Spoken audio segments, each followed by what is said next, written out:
What's on? Watch me.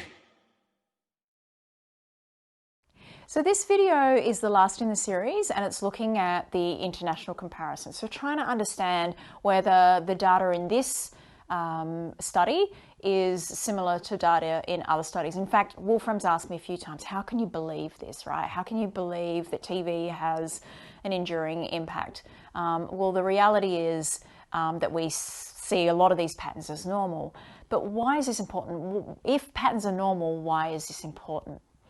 The reality is, and we've talked a little bit about this, is that when results are generalizable, they are the most reliable and predictive. So what that means is when you do a study across different boundary conditions, and those conditions might be time, countries, different platforms, but the patterns still hold, it means that the nature of the outcome is real and it's meaningful, and you can make changes to that.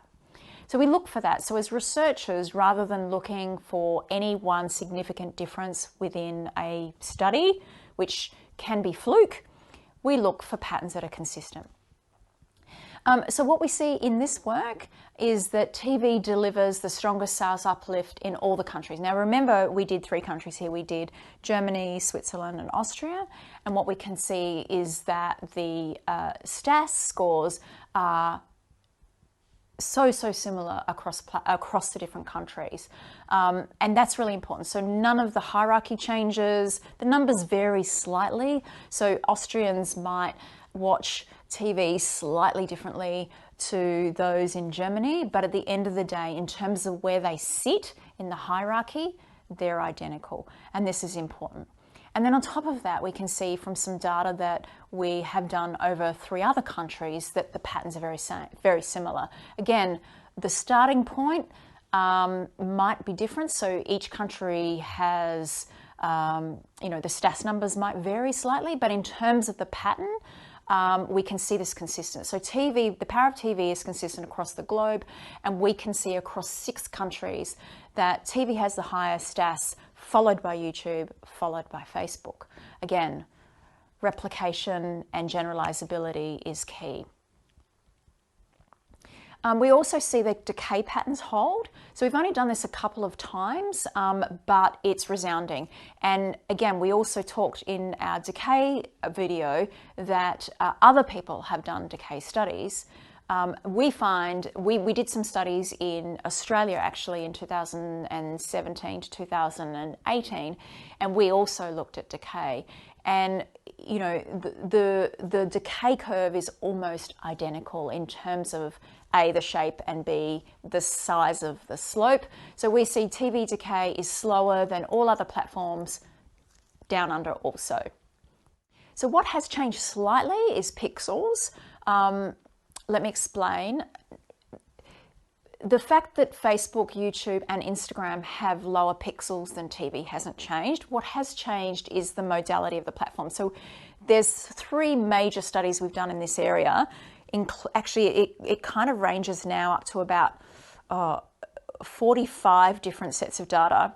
But in the Australian version, that was in 2017. And what we can see is the pixels, particularly on Facebook and YouTube, were quite a bit lower than they are now.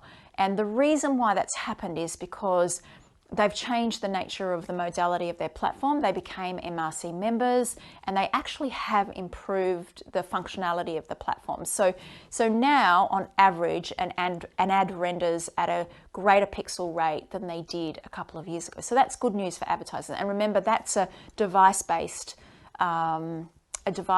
variable. So that's not the human and how they view it. That hasn't changed. It's more around how the platform has improved their modality.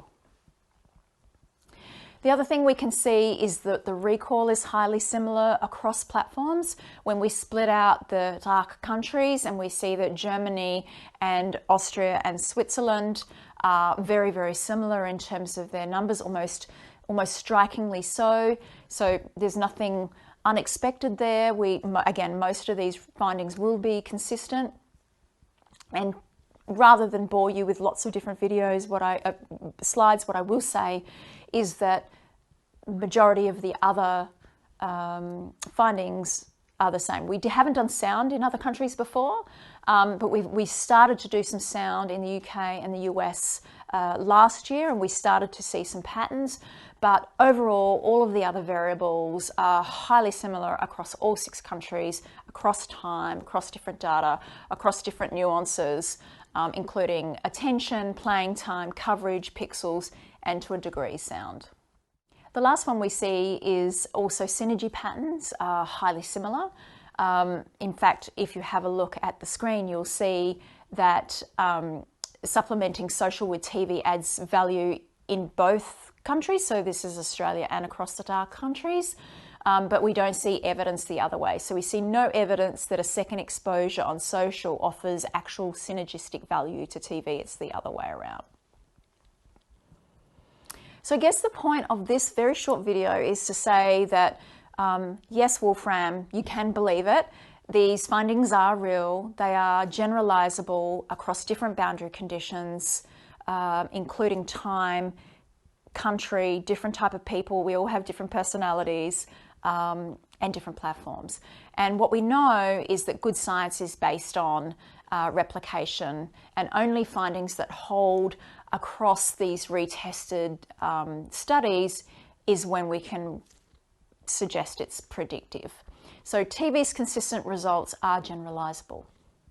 And that's why TV reach is not equal to everyone else's. So it's important to say that every single reach point should be valued by the ability to be seen, and that's in a viewability perspective. We haven't even talked about by a human, so there's a whole lot of other issues that fall below that. The ability to be heard and the ability to drive incremental sales. And that's why not all reach is equal. Watch me. Anything could happen. Bigger than we imagine. We're gonna break free. Screenfloss, what's on? Watch me.